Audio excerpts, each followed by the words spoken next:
Paul, lorsqu'il écrit aux Galates,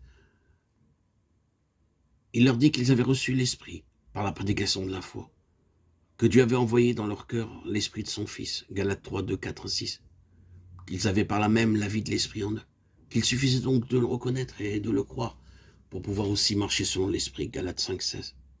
Je suis intimement convaincu qu'on ne se fait pas une juste idée de l'ignorance des croyants quant à l'habitation du Saint-Esprit en eux, et qu'on ne se rend pas compte non plus à quel point cette ignorance est la cause du peu de sainteté qu'offre leur conduite, du peu de résultats que produit leur travail au service de Dieu. On pourra beaucoup prier, beaucoup demander l'intervention du Saint-Esprit, on pourra, soit dans la prédication, soit dans la prière, reconnaître l'absolue nécessité de toute attente de lui. Mais tant qu'on ne croit pas à sa présence personnelle et continuelle dans le cœur, on ne pourra pas s'étonner qu'il y ait chute et rechute. La Sainte Colombe veut que sa demeure soit franche de toute intrusion, de tout empiètement. Dieu veut avoir l'entière possession de son temple. Jésus veut que sa maison soit toute à lui. Il ne peut pas travailler en nous. Il ne peut pas nous révéler son amour autant qu'il le voudrait, jusqu'à ce que sa demeure tout entière, jusqu'à ce que tout notre être intérieur soit rempli de la présence du Saint-Esprit.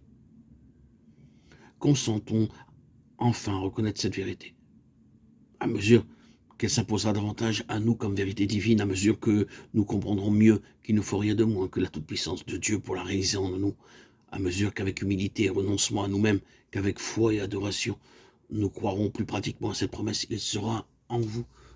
Alors nous verrons le Père l'accomplir avec joie en nous, pour l'amour de Jésus. Nous saurons, nous éprouverons, nous aussi, que c'est la présence de l'Esprit qui est la force et la vie de tout vrai disciple. Seigneur Jésus, mon âme te bénit pour cette parole précieuse entre toutes.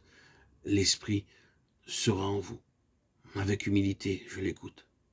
Je la reçois tout de nouveau et je te prie de m'enseigner tout ce qu'elle signifie.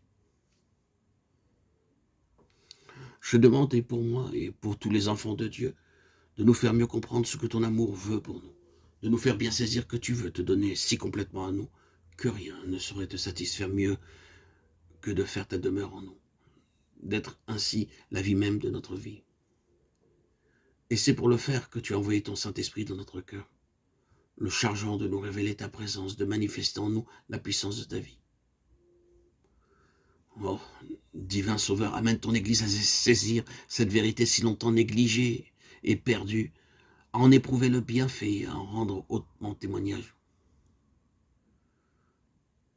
Oui, que partout se répande cette joyeuse nouvelle, l'Esprit demeure en tout vrai croyant pour l'éclairer et le conduire. Voilà ce que de nos jours encore l'Église de Christ a besoin d'apprendre.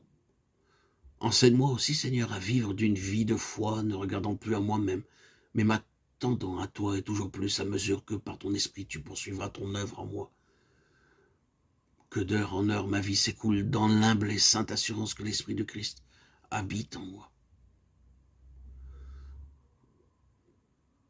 Avec humilité et dans le silence. Je m'incline devant ce saint mystère, mon Dieu, mon Sauveur, mon Roi, mon Maître, oui. Seigneur des Seigneurs, Roi des Rois, ton Esprit même demeure en moi. Amen.